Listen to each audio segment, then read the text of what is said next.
ይህ በሰው ሰራሽ አስተውሎት ወይንም በተለምዶ AI ብለን በምንጠራው ቴክኖሎጂ ዙሪያ ያዘጋጀነው አጭር ማጠቃለያ ነው። ስልካችን ፊታችንን ማወቁና የድምፅ ትዕዛዝ መቀበሉ አስማት ሳይሆን አሁን ላይ በሕክምና በግብርናና በትራፊክ እንቅስቃሴ ውስጥ ገብቶ ዓለማችንን በከፍተኛ ፍጥነት እየቀየረ ያለው የዚሁ ቴክኖሎጂ ውጤት ስለሆነ ምንነቱን በሚገባ ልንረዳ ይገባል። አንደኛ AIን በጣም ልዩ የሚያደርገው ኮምፒውተሮች ልክ እንደ ሰው ማሰብና መማር መቻላቸው ነው። ታውቃላችሁ፣ ይህም ማሽን ለርኒንግ የምንለው ሂደት ሲሆን እስኪ ያስቡት። ልክ አንድ ትንሽ ልጅ በዙሪያው ያሉትን በሚሊዮን የሚቆጠሩ መረጃዎች አይቶና ሰምቶ ከስህተቱ እየተማረ እንደሚያድገው ሁሉ ኮምፒውተሮችም ከተሰጣቸው መረጃ እየተማሩ የራሳቸውን ውሳኔ ይሰጣሉ ማለት ነው። ሁለተኛ AI የሩቅ ጊዜ የፊልም ላይ ቴክኖሎጂ ሳይሆን አሁኑኑ ከኛ ጋር ያለ እውነታ ነው።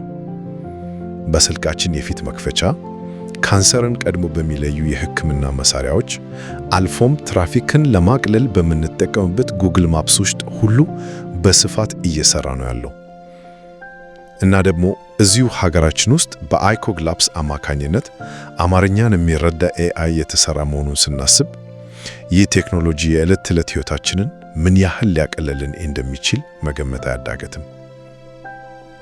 በመጨረሻም የቴክኖሎጂ ምርታማነትን በማሳደግና ሕክምናን በማሻሻል በኩል ትልቅ ጥቅም ቢሰጠንም የሥራ መቀነስ፣ የሐሰት መረጃና የግላዊነት መደፈርን የመሳሰሉ ከባድ ስጋቶች አሉት።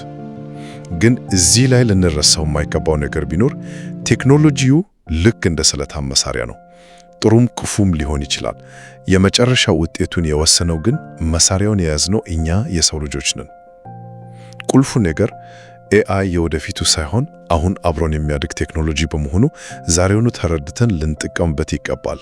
ያው ዛሬ ጠዋት ያነበኩት አንድ የሕክምና ምርምር ጽሑፍ በጣም አስገራሚ ነበር። ምን መሰለ?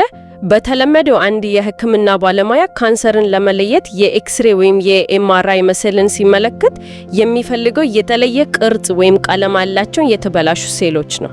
አዎ፣ እየሰለጠነ የሰው ዓይን የሚያየው ያንን ነው። ልክ ነህ። ነገር ግን ሰው ሰራሽ አስተውሎት ወይም አሁን በምንጠራው ምህጻረ ቃል AI ማለት ነው፣ በተመሳሳይ ምስል ላይ የሚያየው ቅርጽን ሳይሆን በሚሊዮን የሚቆጠሩ የፒክሴል የሂሳብ ስሌቶችን ነው። ማለት የሰው ዓይን በፍጹም ሊያያቸው የማይችላቸውን ጥቃቅን ንድፎች ይተነትናል። በጣም ትክክል።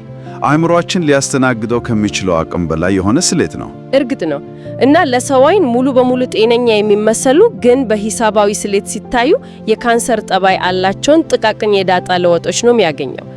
ያው ይሄ ሲሰማ ልክ እንደ ምትሃት ወይም ከሰው አቅም በላይ የሆነ አስማት ሊመስል ይችላል። ብዙ ሰው እንደዛ ነው የሚያስበው። አዎ፣ ግን ቢዮንድ ማጂክ ከተሰኘው የመረጃ ምንጫችን ተነስተን ዛሬ በምናደርገው የጥልቅ ዳሰሳ ዝግጅት ይሄ አስማት ሳይሆን ዛሬ ከኛ ጋር ያለ ሳይንሳዊ እውነት መሆኑን እናያለን።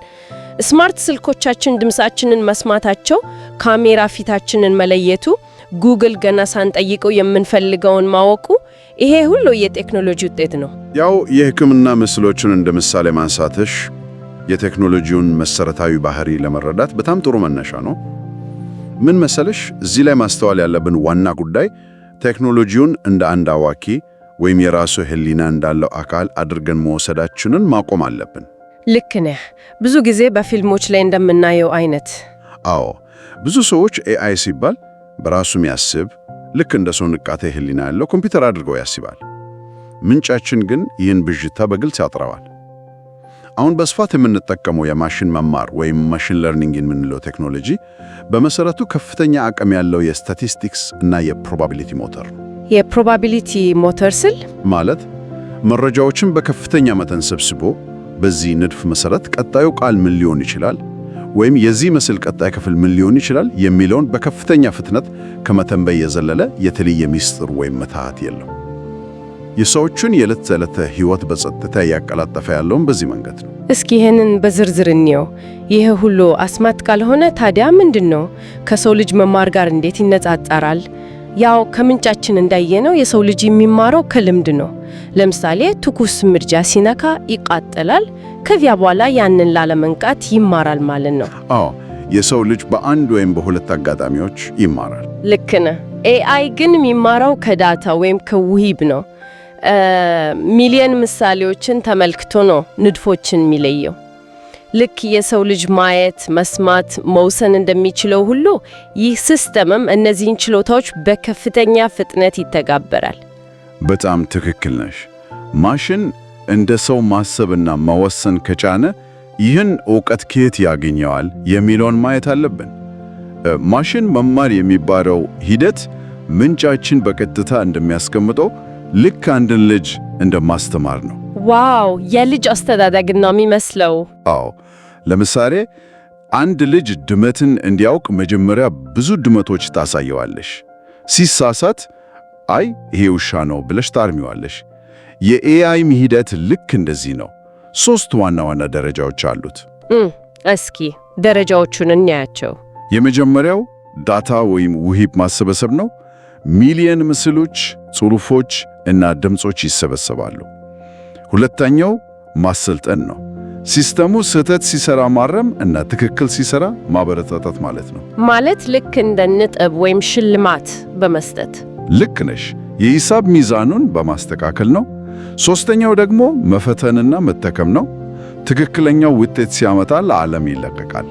ያው አሁን የምናያቸው እንደ ቻትጂፒቲ፣ ጄሚናይ፣ ሲሪ የመሳሰሉት ከዚህ ሂደት ውስጥ ያለፉ ናቸው። እንዴ ሚሊየን ምስሎች እና ጽሑፎች ስንል ምን ያህል ግዙፍ መረጃ እንደሚጠየቅ ማሰቡ ራሱ ያስገርማል።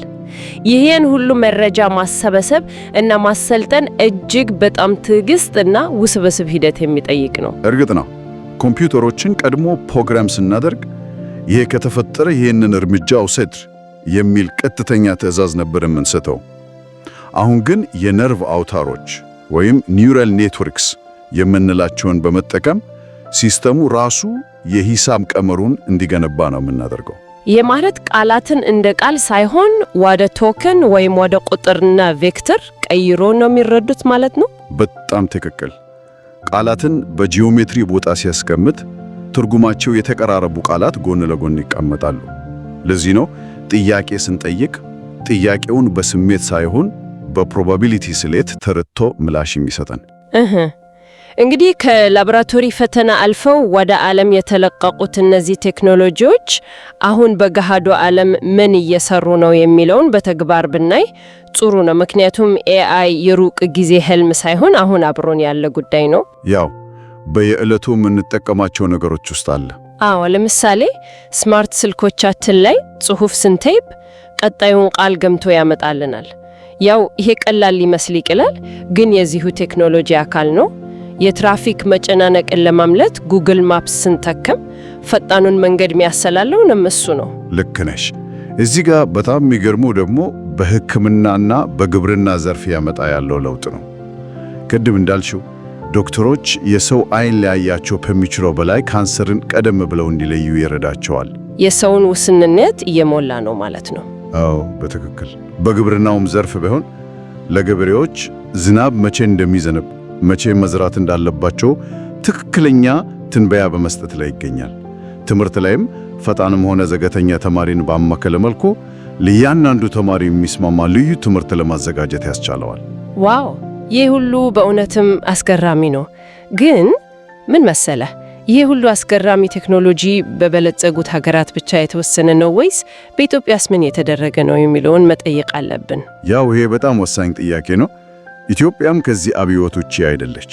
አዎ፣ ምንጫችን እንደሚጠቁመው በአዲስ አበባ የሚገኘው አይኮግ ላብስ ተለያዩ ምርምሮችን እያካሄደ ነው። ወጣቶችም በስፋት ኮዲንግ እየተማሩ ነው። ልክ ነሽ። ይህም ብቻ አይደለም። በዓለም አቀፍ ደረጃ ሞዴሎቹ በእንግሊዝኛ ነው የሰለጠኑት።